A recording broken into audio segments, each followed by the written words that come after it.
तो भाई यहाँ पे अभी अभी ये दोनों आ चुके हैं स्कूल से। हेलो बोलो भाई, हाय बोलो। थके हुए आए हैं, थके हुए दोनों थके हुए हैं। एक बोल रहा है नए शूज़ लेकर आया और बोल रहा है कि छोटे हो गए, और रो रहा है कि मेरा अंगूठा दर्द कर रहा है। एक एक से नाटक है इनके। और यहाँ पे ये देखिए आज जो ये फ्यूचर फाउंडेशन प्रोग्राम में जो कि लिया है बिट्टू ने अपने स्कूल में, तो ये इसकी बुक्स मिली हैं और ये रो रही है कि मुझे इससे बाहर निकालो, मैं इसको करना ही नहीं चाहती हूँ। क्यों? वो मेरी बुक्स के ट्रिपल बुक्स हैं यार, मैं नहीं पढ़ूंगी उतना। तो बेटू अगर अब आपको फाउंडेशन कोई भी कोर्स करना है तो इतना पढ़ना ही पड़ता है, आपको ऐसा लग रहा है, लेकिन सच में ये स्कूल की बुक नहीं है। ये स्कूल बुक छोड़ के अलग से एक्स्ट्रा बुक्स हैं। ये फिजिक्स की हो गई, और कौन सी है ये? अभी केमिस्ट्री की रीजनिंग की है, ये बायोलॉजी की है, ये फाइनेंशियल लिटरेसी की है, और ये मैथ्स की है। तो ये इनको मिल चुकी है, जिसको देख करके ये डर गई है। पहले दिन सिर्फ बुक देख करके ही डर चुकी है, बोल रही है मुझे पढ़ना ही नहीं। बेटू कोई भी इसको भगाओ यहाँ से। बाबू जाओ यहाँ से। ये लो भाई, कपड़े चेंज करो जाके। आते से लड़ाइयाँ चालू हो गई। तो अभी सब मटेरियल भी आपको मिल गया, तो आप कैसे बाहर निकलोगे? इस साल तो आपको पढ़ना ही पड़ेगा, हैं? Hello friends, welcome to my channel. कैसे हैं आप सब? आई होप सभी अच्छे होंगे, स्वस्थ होंगे। तो फ्रेंड्स मैं भी बिल्कुल ठीक हूँ। और बस बच्चे स्कूल से आ गए थे, मैंने उनको खाना दिया। उसके बाद मैं ना थोड़ा रेस्ट करने के लिए मतलब सो गई थी, क्योंकि अभी ना नर्सरी के नए नए बच्चे आ रहे हैं और इतना ज़्यादा वो रोते हैं ना कि बिल्कुल ना सिर दर्द हो लेता। और एक ये भी नर्सरी का ही बच्चा है ये दूध दूध करके रोता रहता है। तो चलो भाई इसको दूध दे देती हूँ, क्योंकि किचन में ही खड़ी हूँ। आप देख सकते हैं यहाँ मेरी चाय बन रही है। और बस आज अनिका थोड़ा सा मतलब आज उसको बुक्स मिले ना, उसने कुछ स्कूल में उनके एफएफपी का प्रोग्राम स्टार्ट हो रहा है। फाउंडेशन कोर्स मतलब स्कूल में स्टार्ट किया जा रहा है, जिसके लिए अलग से बुक्स प्रोवाइड करी है। जो उसकी 9th क्लास की बुक है वो तो अलग है ही है, लेकिन उस फाउंडेशन जो कोर्स करेगी उसके लिए अलग से बुक्स हैं।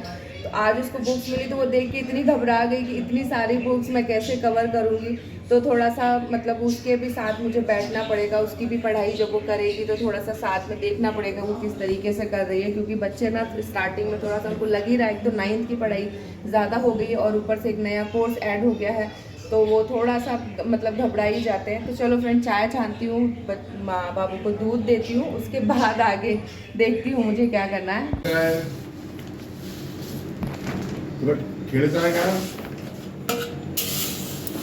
तुम खेलते हो? अब की बार आएंगे पापा तो गेहूँ मंगाना पड़ेगा। इतने ही बच्चे हैं क्या? इतने ही बच्चे हैं गेहूँ? खत्म हो गया गेहूँ? इतने ही बच्चे हैं? तो यहाँ पे देखिए चक्की पे देने के लिए यहाँ गेहूँ निकाले जा रहे हैं, आटा पिसाना है हमें। और अभी शाम को चक्की चल रही है तो हम लोग दे के आ जाएंगे, और अभी हमारे जो है ना आटा आ जाएगा बन के। तो यहाँ पे हम देखिए धो के गेहूँ रखे हुए हैं, और लास्ट इतने ही गेहूँ बचे हैं, तो अभी गेहूँ भी मंगाने पड़ेंगे। ख़त्म हो गए गेहूँ, अभी एक बार और पिसेगा है ना। अभी 1 महीना चलेगा, ये 1 महीना से ज़्यादा ही चलेगा। और यहाँ पे देखिए, यहाँ पे नहीं है, चने की दाल है। चने की दाल भी ये देखिए इसमें निकाल के रख दी है। इसका बेसन बनवाना है तो इसको भी पिसने के लिए दे देंगे। तो बस चक्की सामने होने का यही फ़ायदा है कि जो भी चीज़ें पिसानी रहती है ना तो फटाफट दे के आ जाते हैं।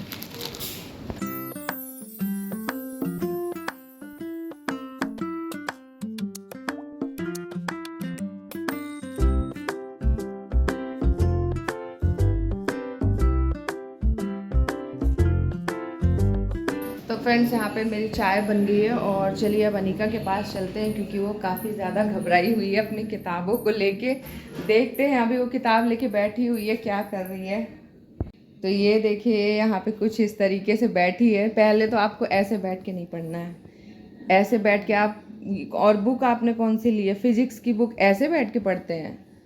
हाँ, उसको लिख लिख के प्रैक्टिस करनी पड़ती है। एक रफ नोटबुक निकालो और उसके बाद ये जो भी फॉर्मूले दिए हुए हैं यहाँ पे, जो भी क्वेश्चन है देखो, ये सब पहले वो रफ कॉपी में आप सॉल्व करके खुद से देखो आपको समझ में आ रहा है कि नहीं। चलो ऐसे पढ़ाई नहीं होती है। पढ़ूंगी।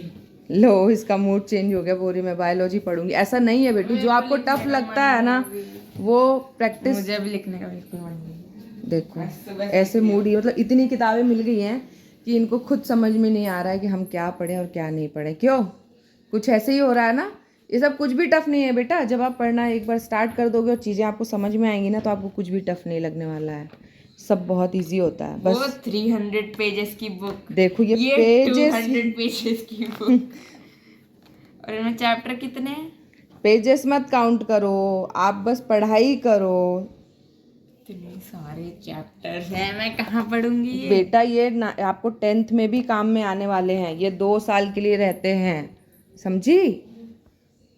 और यहाँ पे देखिए मैं अनिका के साथ आके बैठ गई हूँ और थोड़ा सा इसको मोटिवेट भी मैं कर रही हूँ पढ़ाई के लिए, क्योंकि अभी तक ना इतना ज़्यादा बर्डन नहीं था, लेकिन अभी 9th क्लास है और अगले साल जैसे 10th हो जाएगा, बोर्ड एग्ज़ाम्स इसको देने पड़ेंगे, तो तैयारियाँ तो करनी पड़ती है। मतलब 9th-10th की पढ़ाई तो काफ़ी ज़्यादा हो ही जाती है। एक कॉम्पिटिटिव एग्ज़ाम के लिए भी हम मतलब यहीं से शुरुआत हम कर लेते हैं। मतलब आजकल तो इतना ज़्यादा फाउंडेशन कोर्स वगैरह जो है ना वो 6th क्लास से या 8th क्लास से ही स्टार्ट हो जाते हैं।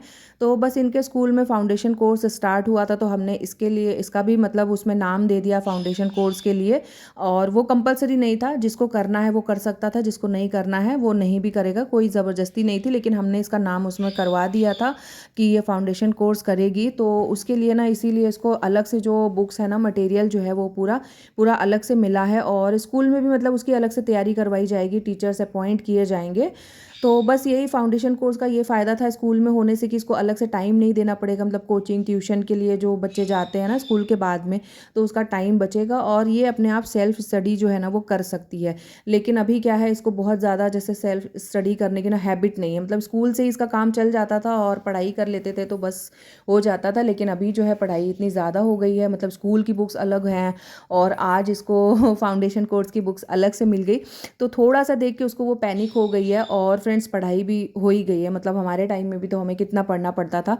तो बस अब वो टाइम आ गया है कि शायद जो मतलब मुझे भी इसके साथ में बैठना ही पड़ेगा। मतलब अभी तक ना मैं 6th क्लास से ये अपने आप ही पढ़ाई कर रही थी, बहुत ज़्यादा मुझे इसकी पढ़ाई देखनी नहीं पड़ती। जैसे जो भी इसके डाउट्स होते थे वो थोड़े बहुत हम लोग जैसे सॉल्व करके दे देते थे, एकदम प्रॉपर इसको नहीं पढ़ाते थे। लेकिन अब मुझे ऐसा लग रहा है क्योंकि ये थोड़ा सा ना नर्वस हो रही है बुक्स को देख के या पढ़ाई को देख के, चीज़ें कुछ कुछ अब टॉपिक्स भी मतलब डिफ़िकल्ट हो गए तो समझ में नहीं आ रहा है। तो बस यहाँ पे कल भी मैं इसके साथ में बैठी थी थोड़ा इसको पढ़ाने के लिए और आज भी मैं मतलब साथ में बैठी हूँ।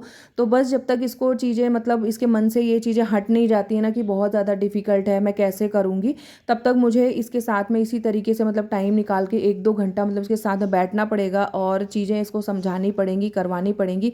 मतलब अभी तो लग रहा है कि जैसे ना मेरी पढ़ाई फिर से स्टार्ट हो गई है, क्योंकि कितने साल हो गए हम 9th-10th किए हुए, तो चीज़ें ना हम भूल भी गए हैं उतनी प्रॉपर, जैसे पढ़ाई के उतने टच में नहीं है ना 9th-10th की, तो उतना चीज़ें समझ में भी नहीं आ रही है। लेकिन फिर भी जब हम चीज़ें पढ़ते हैं ना तो फिर हमें दोबारा चीज़ें याद आ जाती हैं।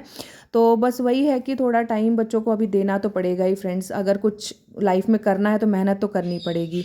तो बस यहाँ पे थोड़ा बहुत मैंने उसकी पढ़ाई करवाई और उसके बाद सीधे मैं किचन में आ गई और देखिए टिफ़िन वगैरह सब मैंने यहाँ पे साफ़ करके रख दिए हैं फ्रेंड्स। और अभी आज हमें जाना है बाहर और आज हम अपना डिनर जो है ना बाहर ही करने वाले हैं, इसलिए डिनर बनाने की मुझे टेंशन नहीं है फ्रेंड्स। तो चलिए आज के ब्लॉग को यहीं पे एंड करती हूँ। ब्लॉग पसंद आया तो लाइक शेयर और सब्सक्राइब करना ना भूलें। Bye bye.